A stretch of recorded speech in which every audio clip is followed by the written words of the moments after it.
excited to be here today with Matt Carvalho, who is going to talk to us about this really intriguing and interesting conversation about male body inclusivity.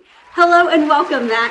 Hi, it's been a long time in the process, but we're finally doing this, and I'm excited to be on here today. I am so excited to have you here. And when you first came to me with this idea and you sent me a text, and I was like, oh my gosh, what's something as a female I hadn't thought a ton about? And I think it's such a valuable and beneficial conversation that needs to be had, especially from both of us who are in the fitness space and being fitness professionals. I think it even has more value and such. So thank you for bringing it to attention and bringing it to conversation for sure. Absolutely. I think it is something that I think all of you out here who are watching this right now is really going to be eye-opening for you. And I really want you to think about the perspective from a male perspective, not just from all the female influencers that you probably see on social media, but I think there is something to be said about the male space when it comes to this sort of topic. And I think you're so right. And I think, Mac, one of the things that I still have this very vivid memory of one of the first times I really got compelled by your posts on Instagram. And I don't know if I've shared this with you or not, but you made a post and the picture was you in the dressing room, like struggling to put on a pair of leggings.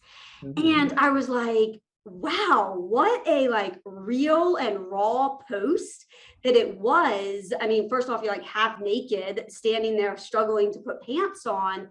Right? But it's something that we as females think about, but I hadn't seen it from the male perspective. And I would love to kind of hear your thoughts and comments about what compelled you to, if you even remember that post. Like I said, I actually do. And listen, everybody, I know when companies make activewear, especially leggings, they don't think of it from a male body. Let's just put it out there and say it. They don't think of the men when they're designing leggings. They are thinking of it from a woman's body type. And I totally understand this, and I am hearing that. However, I have tried, and I'm not kidding, and I could even show you my wardrobe of how many pairs of leggings that I fit into. And I can fit into, in some brands, an extra small, in women's extra small. Which, as a side note, that makes me feel crazy because that's the size I wear. And I'm like, you're a guy. Like, that's crazy to me. But. And it's crazy to think about. So in some brands, I can wear an extra small. Some brands, I wear a small or a medium. Just depends on the size and the cut and the brand. It's all totally irrelevant. But for the most part, that's what I typically will wear. This brand, when I went into this boutique, I'm not going to say the name of the boutique, but I went into an activewear boutique. And I loved this boot, and I still like going to this boutique because it's all of the brands where, if you've been seeing it on social media, it's definitely more on the more luxurious activewear side of things. So if you've been seeing them around your social media, it's a really great store to see what the quality is like, what it feels like, and to see what it would look like on your body and what the size range is like. Now, the size, and I don't know if I said this, most people thought it was boots, by the way. They thought I was putting on a pair of boots, and I was like, no, people. I was trying on activewear, but I still think that's kind of funny. And I tried on a large. Those were a large that I tried on in my post. And if we can link it somehow, I'll send it to you. But yeah, what absolutely. I think is interesting. Like, you were like not even over your I couldn't get it up to my calves. Yeah, it was crazy. And the funny thing is, this brand, I won't say the name of the brand, but this brand claims to say, and has had the audacity to say that this fabric has a ton of stretch. Where there was, I could tell you, like, just pulling the fabric, you can tell when an activewear piece has some gives and some stretch. I'm telling you, there was absolutely no give to that legging. There was none. And by the time it went to my knees, I already heard ripping. So I was like, I'm not even going to try. I'm going to send this picture to my partner and say, I'm not even coming out of the dressing room. This is hilarious to me. And I didn't know if it was a children's large. I could wrap my head around if it was a children's large, because then I'm thinking, okay, I get it. I'm an adult. I'm not going to fit in a children's large. But nowhere in this boutique were there children's clothing. It was actually a women's large. And then I look at the product photos on their social media and I'm thinking to myself, these women have similar structure to me, a little bit here and there, obviously, but and I'm trying to think, are they wearing a double XL, which this brand doesn't really carry, by the way?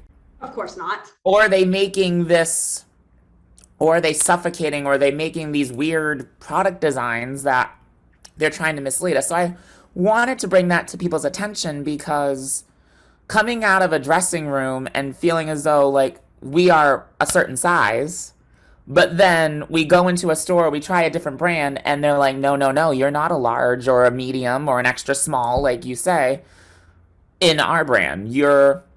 There's some brands where, like I said, I can fit into a small most of the time. There's another brand I can fit in an extra large and it fits like a small. So the inside of a tag means absolutely nothing. As long as the clothes fit you properly, that's what I mostly look for. And I And think, you you should know, too. and I think that's such a valuable statement that you say, is that we as humans get so caught up in a number and a size that a company decides to randomly put onto a label, and we wrap so much of our self-worth, unfortunately, up in what is that size or that number. And I grew up with a mom who was a seamstress, so she would sew my clothes for me regularly.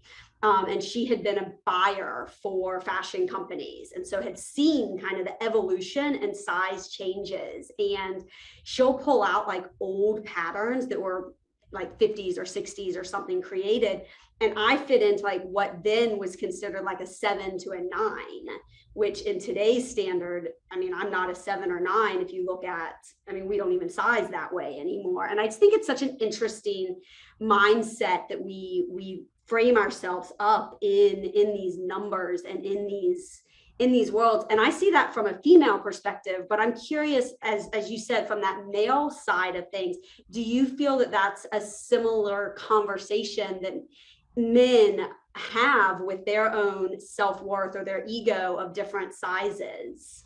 I believe men do, but they don't talk about it. That's, I think, just point blank, period. I think men do feel that way. They just won't admit it because they're shallow of their egos. And that was one of the things you talked about in this article, that you've got to make sure you read the article that Mac has posted, available to you on GXunited, talking about male body inclusivity, because you hit so many good points and questions. And I think to your statement, you made a comment from your dad, and I absolutely loved the quote from your dad, because I thought, what a dad type statement. And guys, I'm going to read this to you. He said, specifically from his dad, I had never really thought or cared about it, referring to male body positivity. I just look for pants in the size I need and go on with my day. And that That's it. statement, yeah, can you speak to that, or speak to kind of that conversation with your dad, and how that conversation is? My dad is a typical male dad in his early mid 50s. He grew up in the 80s, and for him, as long as he has clothing that fits him, he's not a fashion person like me. Like, I know myself, I am a fashion person. I'm not a fashion guru by any means, but I can definitely tell Said you that I am more fashion conscious in anyone in my family, and more than my mother, even. So that's just something to be said off the bat. But with my parents and my dad specifically, he just looks for clothes that work for him. He likes being comfortable. That's his number one thing. And he says, as long as it's comfortable and it fits, he doesn't care about anything else. It could be any brand. He could have holes in his clothes, dirt on his clothes, and he will wear it out until it's actually time to get something new. That sounds like my husband. I think he has shirts that he's owned for like 15 years. And I'm like, can we please put that into the trash? We can no longer even see the screen printing that was originally on this shirt. You couldn't even sell that on a secondhand site like Poshmark or ThredUp. Right. Like, that just needs to be a rag. But I think that that is an interesting thought process, that it is a very common thing in men to just kind of like, let me wear whatever. But then when we talk about and look at like the male model, and I think that that's where your article really hits home to me, of this conversation that females have started to have over the course of the last couple of years of body inclusivity. And now you walk into Target and you're like, oh, you can see all these female mannequins that are various sizes and heights and everything. As a petite, short, little miniature person, I've always kind of felt like I was outside of the norm, even as a model, or as a looking at mannequins. But you brought up such a valid point, that walking into a store, in the men's department, it's all muscle bound, six pack, chiseled looking guys. And straight, mostly straight. Let's add that too. I think, yes, I think you're very, very valid in that conversation. And I wanted to actually give another quote that you said in your article that was to that point exactly, is that you don't see plus size males in fashion. And why is that? You went on to talk about, you see tons of representation from clothing retailers targeting towards women. You see petite women, plus size women, racially diverse women, people who identify as women, athletic women, younger women, and older women, all in fashion magazines, advertisements, and on the runway. As for men, you may see racial and age diversity, but you'll see the same body type. You know what I'm talking about. The tall, lean, six-pack abs, chiseled face, Mr. Perfect. The kind of male mannequin that is aspirational, not inspirational. Talk on that. I just feel as though, I think with men, and I'm just going to be 100% honest, I think it also comes from a straight male perspective. I mean, some other men from the LGBTQ space and other spaces may feel the same way as a typical straight male, but I think from a straight men perspective that I think when they just see clothes, they just want to get the clothes that work for them. I don't think men focus too much on the body positive movement because they don't really care about it, to be honest. And I question that because I've been in situations where I compare myself to other men on social media. If I don't look a certain way, if I don't dress a certain way to impress somebody, then I feel excluded. And when you also listen, everybody, the next time you go into your mall, whether it's a lower end mall, a high end mall, or just a local TJ Maxx or whatever, look at the advertising, especially when it comes to women. You will see what Summer said and what I pointed out in the article, all different types of women, and it's pretty in your face. And when you see the men's side of things, whether it's in the same big box retailer or if you are going to a men's store, you are going to see one body type, and I'm going to be honest with you, also the same color palette. Because most men, you either see black, gray, or navy blue everywhere. Oh, and if they're feeling festive, they'll get a bright yellow. That's if they're like, oh, that's real bold. But very rarely will you see any sort of patterns. You won't see in your face, like, clothing like this. You won't see from a men's store that often. And I think it comes to the discussion because I think people still idolize the typical male model, even with cologne and fragrance commercials. You don't see men who are overweight or obese. You don't see men that are too hairy. You don't really see a lot of diversity in those commercials. It's usually the European six-pack ab, chiseled jawline, because it's very aspirational. Media wants you to think that that is what you have to strive for. You can't just strive for being who you are. You have to strive to be this type of guy. Mm. And you know, there was a quote that you had from someone on social media who said she was a romance writer. And that was very much the look and feel of the romance novel. And if you think of like Fabio, right? Like we all think that Mm-hmm. long European looking type male, that it's such an interesting conversation that we've had such a shift in the female side of this to where we do look at individuals like Kim Kardashian's body is very different than the standard female model of 20 years ago. And we've come okay and come a long ways and looking at even more sizes and shapes and ages and everything. But the male model, it seems to be stuck. And guilty pleasure show is America's Next Top Model. I have watched every season and binged it, Mm-hmm. probably watched multiple times. And I can even remember that it took up until like 3/4 of the way through the series for them to even add the male model into the conversation.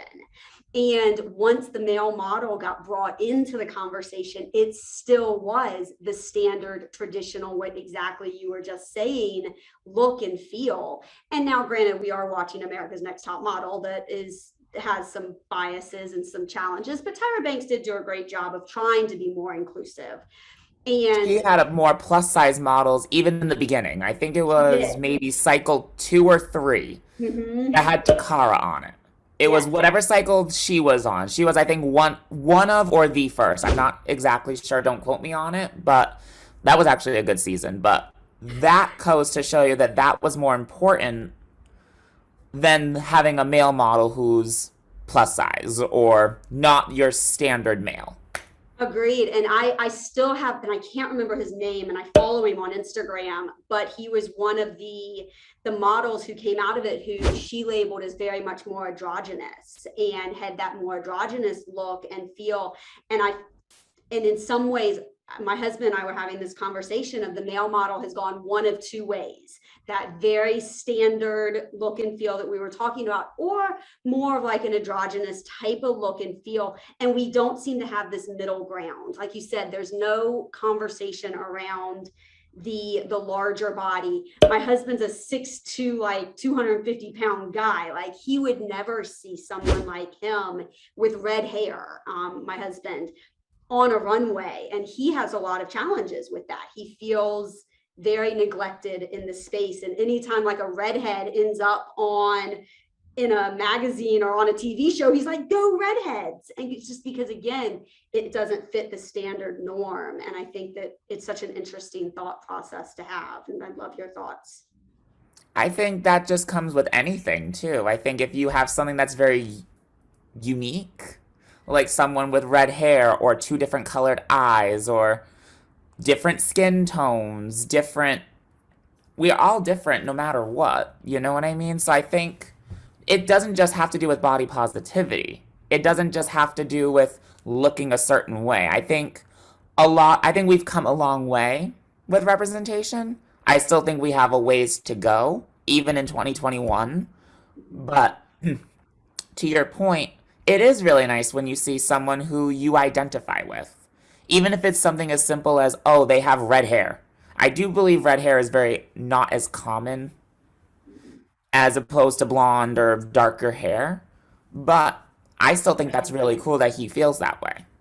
Yeah, and you know, it's been a conversation that him and I have had, especially me being a fitness space and him being the polar opposite, non-fitness related, could care less about fitness. Like, yes, let's be real, I'm married to a non-fitness guy, I know.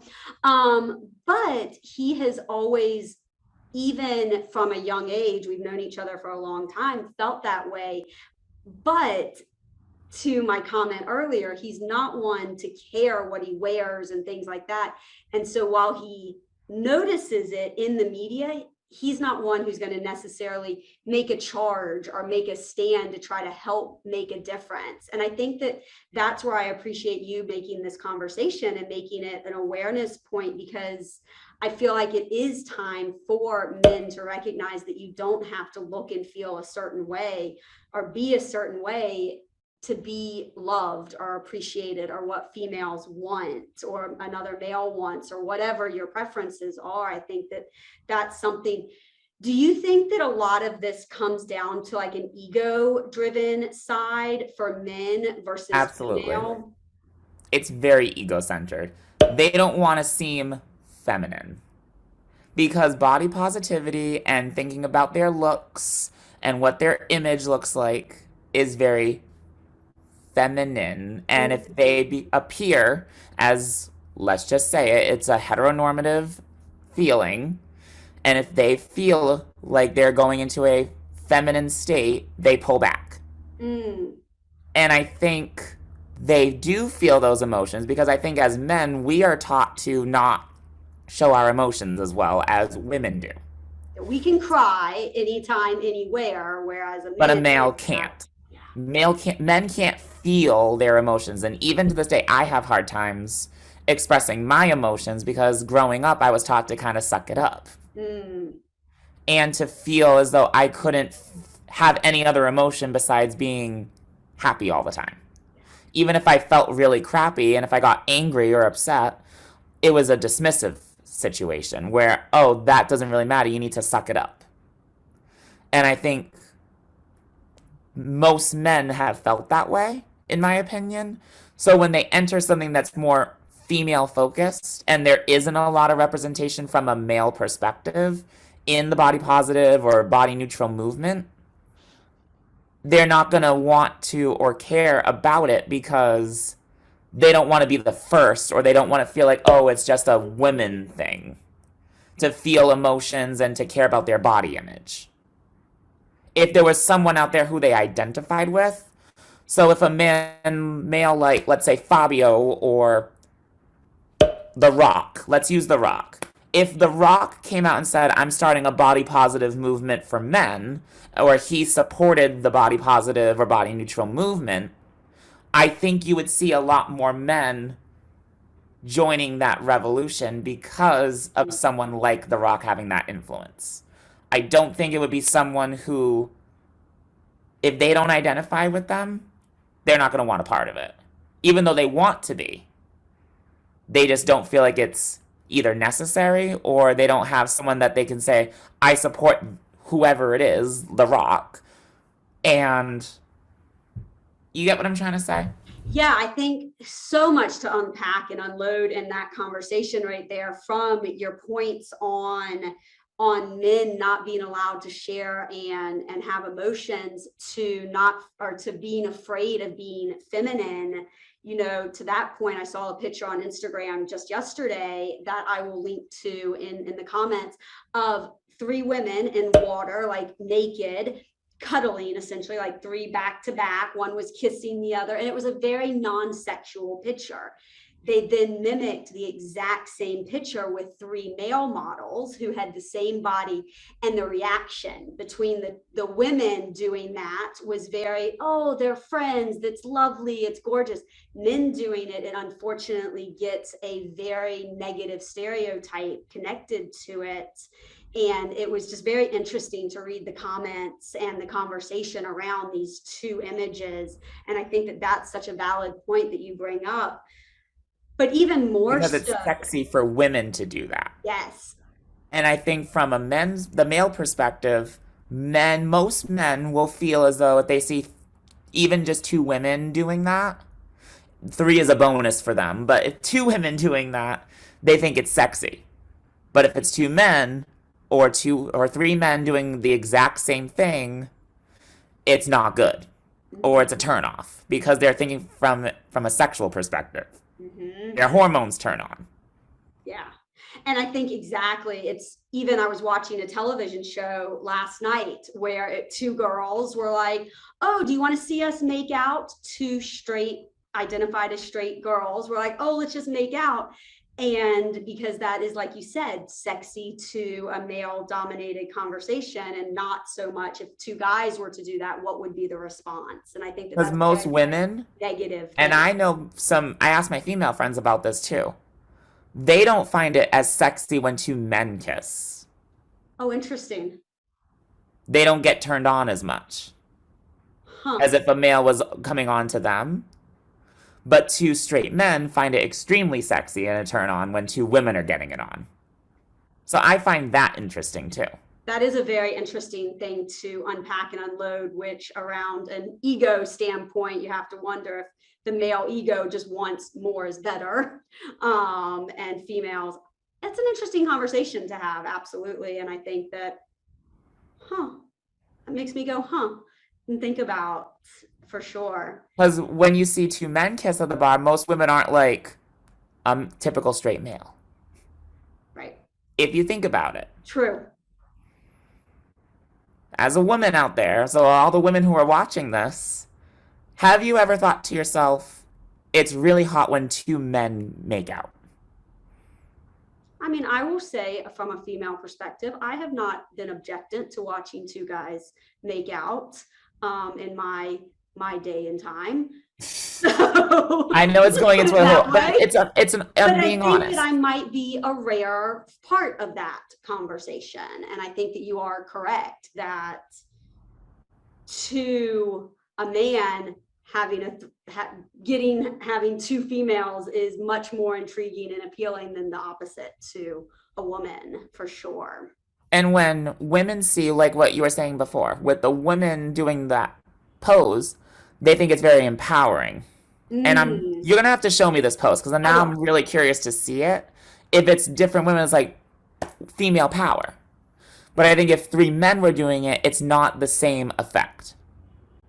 I would agree with you. I think that there is that element, and that even comes into, if you think about the poses you see in male models and male mannequins and such, going back to kind of from the body perspective, you made a comment in the article about looking at male body positive influencers and how looking at the pictures that they post side by side to female body positive influencers, they're identical, yet the likes, the comments, the shares are significantly less. I mean, you made a comment that, and I actually went and looked through them, some of them male body positive models in that sense were getting 20,000 followers maybe, whereas a female body positive influencer doing the exact same poses, exact same conversations, 100K plus.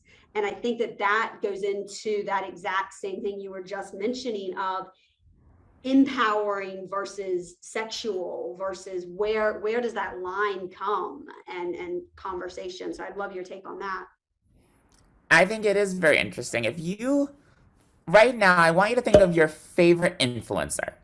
Just your favorite influencer who you absolutely love. And think of the content they do. And you're inspired by them, you're motivated by them, and you're essentially wanting to be like them. You agree with what they're promoting, you really engage with them. But now take it and see some of these male influencers that I have listed in this article. Go read their posts. I guarantee you that they have talked about the same content that your favorite influencer has. I guarantee you. Mm-hmm. If they have anything that involves body image, body dysmorphia, body neutrality, body positivity, any of those things that you will see from your favorite influencer who is a female, you're going to find in the men. But I think it's really cool with men, they're open to talking about it. But I also think it might be who the audience is. If men are trying to reach other men, it's a little harder because most men unfortunately don't care. I wish we would, but for the most part, most men don't care about that kind of stuff. So it's mostly women who will follow these male body positive influencers because they're getting different perspectives. But if it's just women on women, female empowerment is huge. And I totally understand that. And I'm not here to dog on the women's movement, female empowerment. I'm totally here for it. I think women have come a long way in society. But I also want you guys to put into perspective, we've done so well with the women, and we're really getting far ahead for the women's march, women movement, female empowerment, advertising. We've come a long way. But go back to what I mentioned before about the men. I know we're a very male-dominated society, and I recognize that. But there are certain things where, if I can use my partner for example, he has a hard time finding clothes for himself. Mm. And he finds, he won't say it, but he will, I can see it in him, that he wishes that there was more representation for him. And he's similar to your husband, where he's a little shorter and he wants to find stylish clothes that work for him. If you think about this too, there are plus size stores out there. And I'm not saying there's not some for men. There are. But mostly when a new brand comes out and they're wanting to extend their sizes, they're a plus size exclusive store, it's not usually for men. It's usually women. And if you think about it also, when you look at brands, look at the size charts. When you go into a store or you see a brand online from social media and the brand is more female centered, their size range is usually incredible.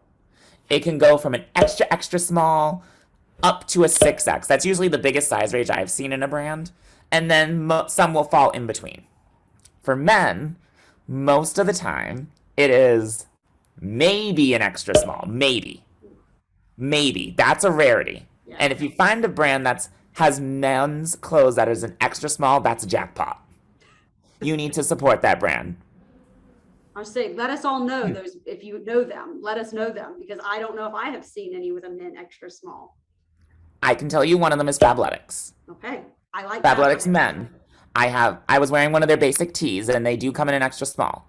But usually it's a small to maybe a 2XL. That's the highest I see. I don't see men's clothing. And if you guys know any in the comment, like share them with us in the comments because I would love to know this as well.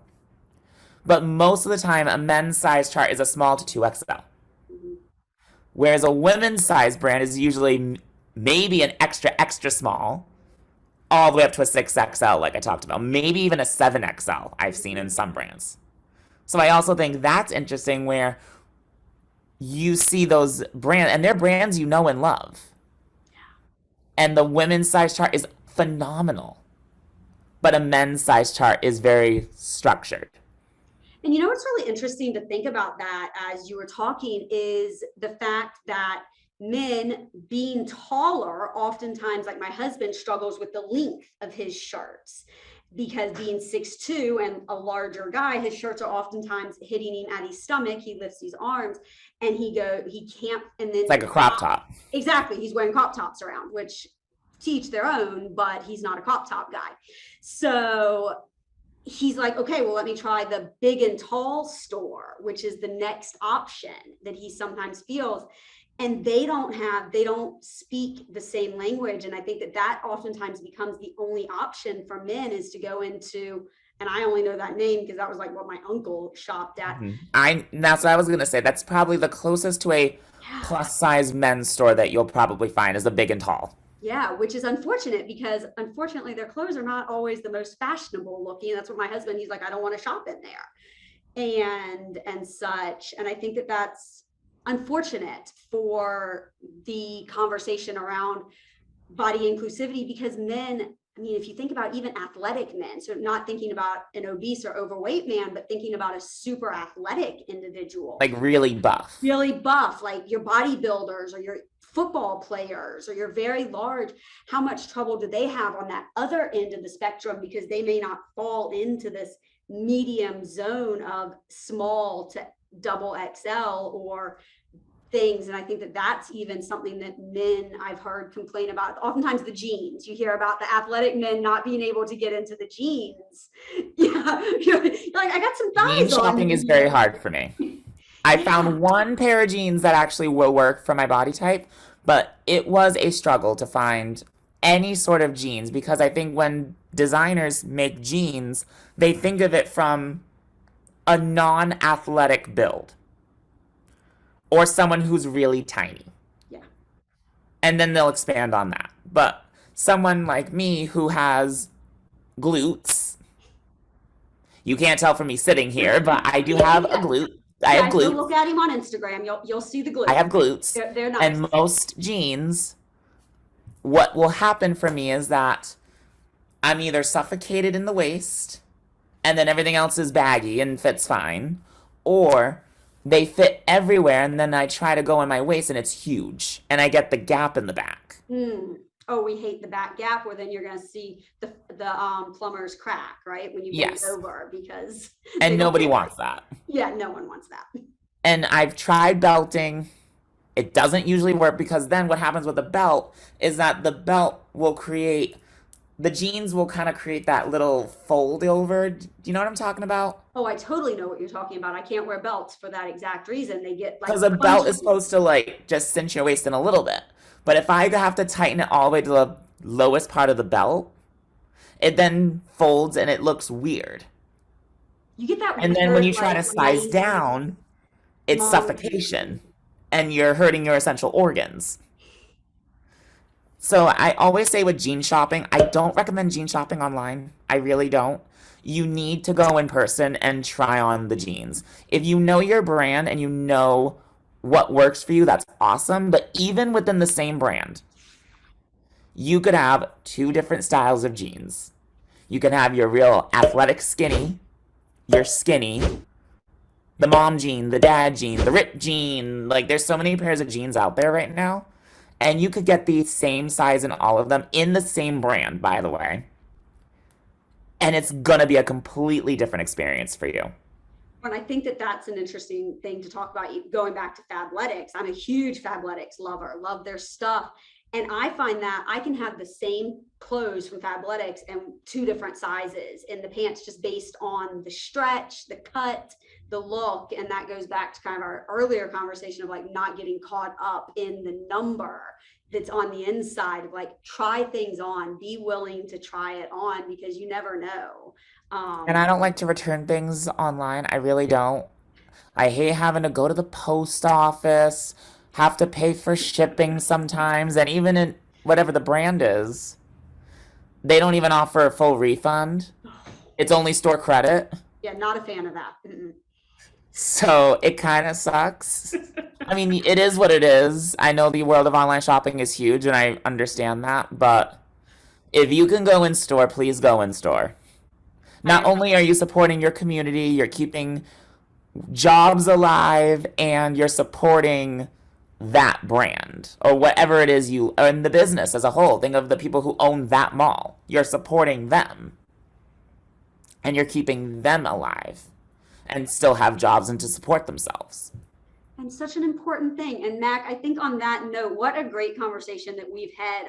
We've hit so many different points and conversations, and to finish with this, like, let's support local. We all have this love and feel for wanting our local communities to survive. Yes, I love me some Amazon shopping, don't get me wrong, but the more you can go into your local boutiques and your local stores and support them, but also be willing to empower and encourage them to rethink the models that they're putting out. If it is a company that you can talk to, or start making conversations on social media around this, especially for the men. And if it does take us from a female perspective, or those men who are willing to have that tough conversation, because just like the Women's March and those things that you were mentioning earlier, we pushed forward.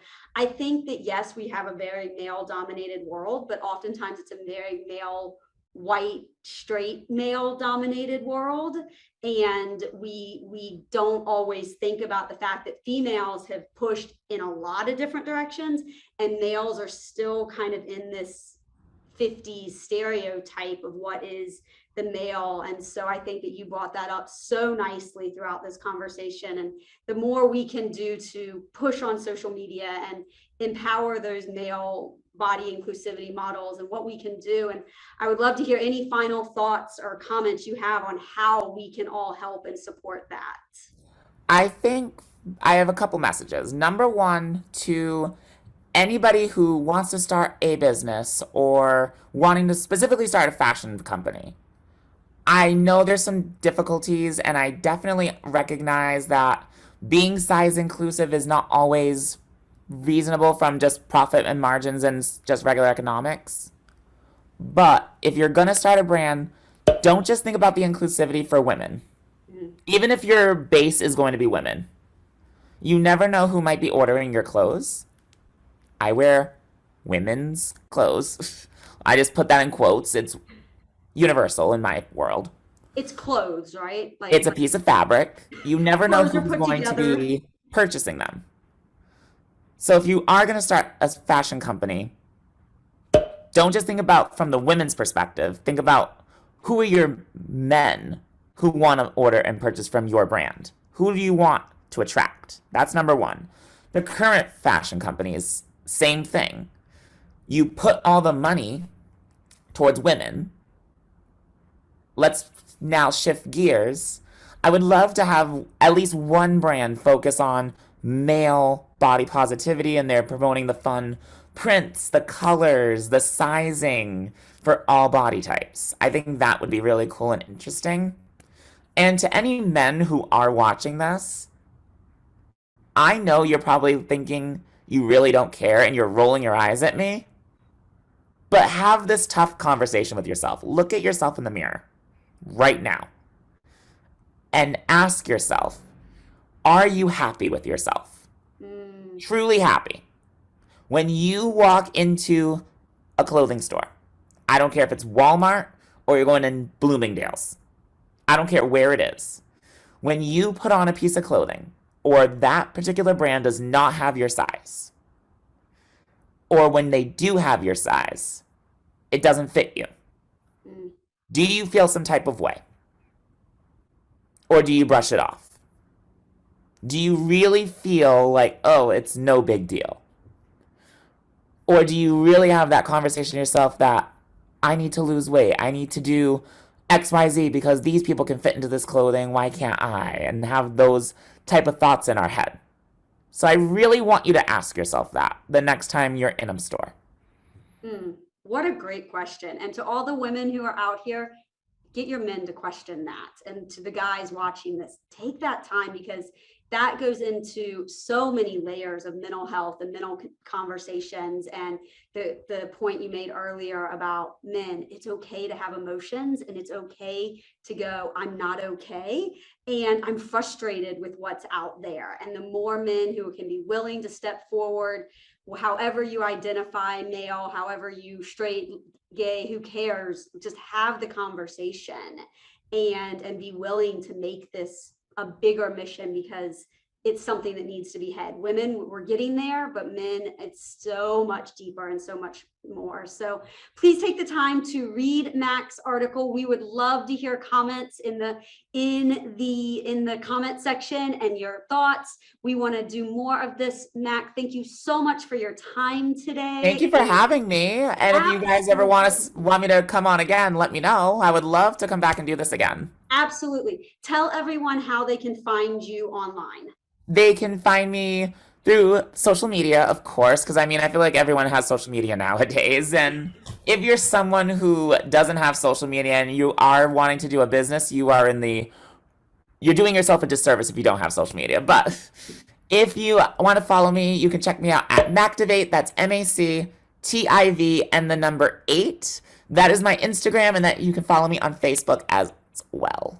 Awesome. Well, thank you so much. And we will hopefully have you back on really soon. Thank you, and bye. Bye, everyone.